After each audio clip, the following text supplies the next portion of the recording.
na galit ka? Ba't na galit ka, bata yan? Ha? Ba't galit na galit ka? Bata yan? Kuya, nanggigigil ka. Nanggigigil ka, kuya. Pulis ka, kuya, pulis ka, hindi ka masamang tao. Ba't nagagalit ka? Umuwi ka na kung galit ka, hindi kayo pwede pagkaganyan. Maximum tolerance, kuya. May training ka, walang training yan. May aral kayo.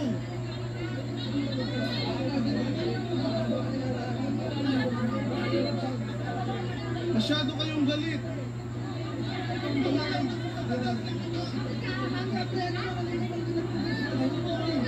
Ang 7 beses yun na nagpunta rito, kuya, alam nyo naman yan.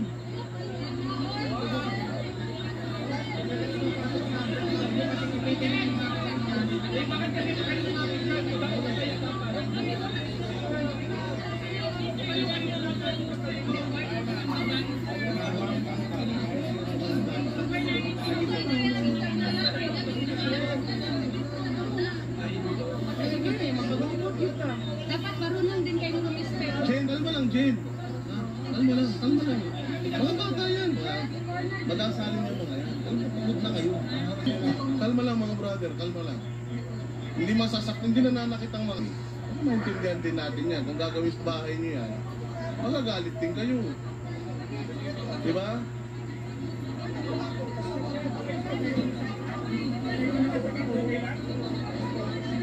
Sarili naman namin itong bahay pero wala na kami karapatan din. Kalma lang mga brother.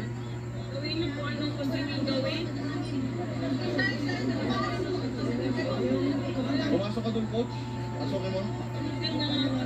Pumasok ka doon, oh. Pumasok ka doon. Walang ano doon eh. Ando doon si Hana eh. Oh, media, media.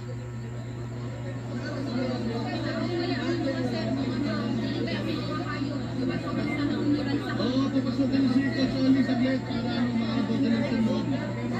Para madocument natin mo. Pasok ka na dito ako sa labas.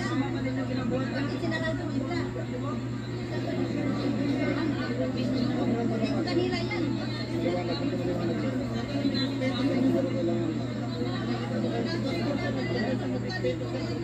Manakot talaga kayo sa langit ko.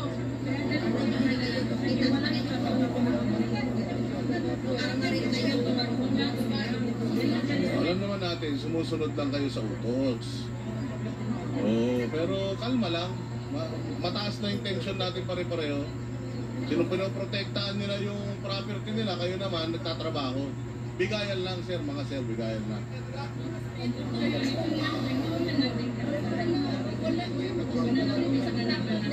Oh, pagod na kayo, putangin na. Nakakapagod tong pinagagawa sa inyo ni Torre. Sa totoo lang, nakakapagod yan. Dito kami kasi doon.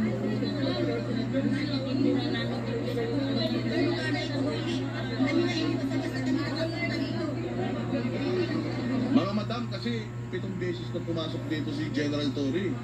Paulit-ulit eh, hindi naman siya pinipigilan eh. Siyempre gabi na. Yung administrator kasi nila, mataas ang posisyon dun sa kanila. Kaya nagpapahinga na, matanda na. Pag may nangyari masama doon, may namatay na kanina. Kawawa naman.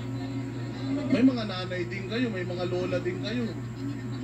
Intindihan natin pare-pareha, stress na kayo lahat. Pero hindi din kayo pwede.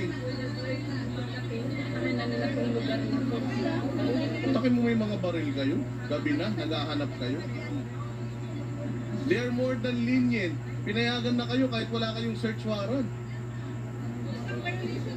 Warrant of arrest lang ang meron kayo para sa isang tao. Lahat ng buong... Kawawa naman itong mga members. Dapat nagpapahinga na tayo pare-pareho. Utangin na yung mga amo ninyo. Yung mga hepe ninyo, ang sasarap ng buhay sa aircon. Kayo nandito. Walang tulog, walang kain. Hinayaan na silang matulog. Ano, illegal nga yung occupation nyo dito eh. Pero pinabayaan pa rin kayo, ganyan sila kababait. Puros mga babae, mga bata. Kaya, kailangan ng pangunawa lang yan. Walang hinaharas dito. Kayo ang nangaharas dito. Haras amin. Ulit-ulit na. protekta sa mga yan. Ayun, mga boys nangyari mga pulis. Yun lang naman sir, address din naman pera na natin. Bakit ka mas pwede?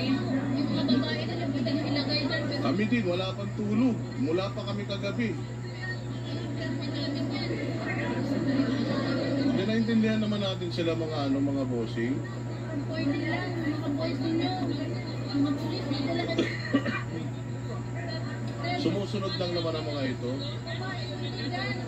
Malalaman ng sasama na. Lalaki talaga dyan. Mga talaga yung admin namin. Walang Kasi magkahiwalay kasi dito ate ang lalaki at babae. pwede. Hindi magkakahiwalay kaya dapat pag quarters ng babae lang, pag lalaki. Naman po. Kasi simbahan to mga, alam nyo mga ate, yung mga nandirito, mga madre yan. Parang sa atin sa mga katoliko. Ano yan? Para sa ating mga katoliko, para silang mga madre. Hindi lang sila nakadamit pang madre. Walang mga asawa yan. Hindi na nag-aasawa mga yan. Mga misyonaryo mga yan. Kaya dapat i-respeto din natin. Hindi porket nakadamit ng normal katulad natin, itatrato na natin na parang normal na mga tao. Hindi mga misyonaryo mga yan. Parang kumbento to mga boss. Nakikiusap po ako. Yung mga lalaki dito, wala rin mga asawa yan. Parang mga misyonaryo mga yan. Kaya kailangan respeto din natin yung paniniwala nila. May mga reliyon tayo pare-pareho eh. Pwede rin yung tama ang order ni Tori? Excuse me. So, ikaw, Tori. Ako naman ang puso niya natin ang pagkakataon. Sir, nakikiusap po kami. Yung mga boys na niyo po. Lalaki niyo na. Kahit yung mga babae dito, hindi rin basta-basta nakikipag-usap sa mga lalaki. Parang mga magre mga yan.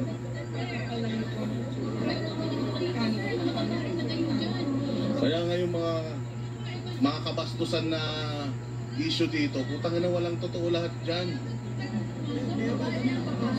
Tatay si pastor ng lahat ng tao dito. Antaki mo, 8 milyong miyembro, isa lang yung nagre-reklamo.